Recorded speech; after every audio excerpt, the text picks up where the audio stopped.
Kaya ang aking kidlat na yan, ano sa Bertodes na, anong Bertodes na ano niyan? Ang Bertodes. Kasi tatay mga Pero ito, kapanalig. hindi ito kidlat. Ito ay siya sabing, pwede sabihin natin, ngipin ng kulog. O Ah, pangil ng kulog. Hindi ito kidlat. hindi siya kidlat. Ang kidlat ay kuryente. Sabi Hindi ka makabuo ng anting ng kidlat. ako lahat yung ano, Oo, dahil nga ang putok ng ang kidlat. Ano eh, dikit yan eh. magnet. Mm. Mm.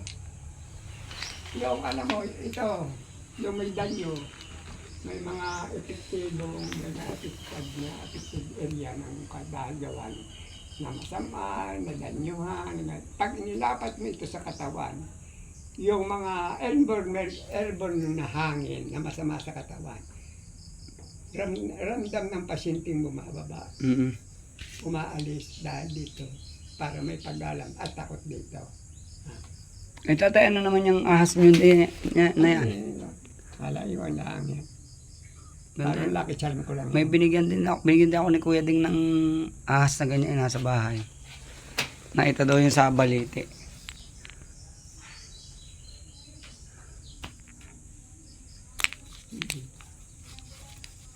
Maganda. Yung tunay na pangil, pagdala mo, tutulog ka. Miski gayong kalayo, nakapatong doon. Ramdam mo ang singaw mainit. Nga, ang init. Mainit. Talagang ano.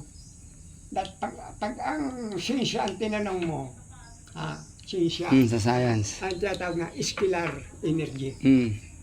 Ako, totoo, wala akong sasabihin. Matalino kayo, tatay ah. Ko, hindi nyo kaya, hindi ako nagyayabang pag sabi kung anong gusto mong malaman.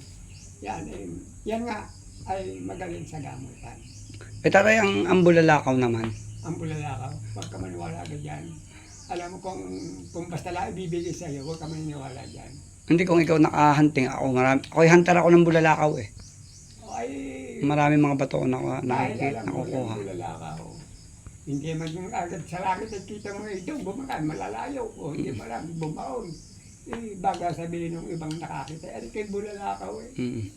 No, huwag mo kayo paniwalaan. May mga may pinagbabatayan Sa sinsya, tinetes ano. ang bulalakaw. Ang bulalakaw ay Nature rights. Pumitas. Napitas yan doon sa nature. Kaya pag lipad niyan, pag papatak yan, naapoy, naglilingat.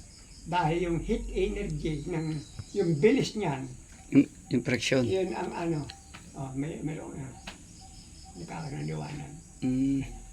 Tapos pagbagsak sa At kung lupa. ikaw ay meron naman yan, at ibig sabihin ay, lagi mong dala, lagi mong hindi mo talaga ng buhay mo. Ganun tatay, bakit? Ay, ang lakas ng yan eh. Ang lahat ng bagay na ganyan, extreme ang atomo. Kaya pa ang dami kong bulalakaw sa bahay. Ang tao, may atomo.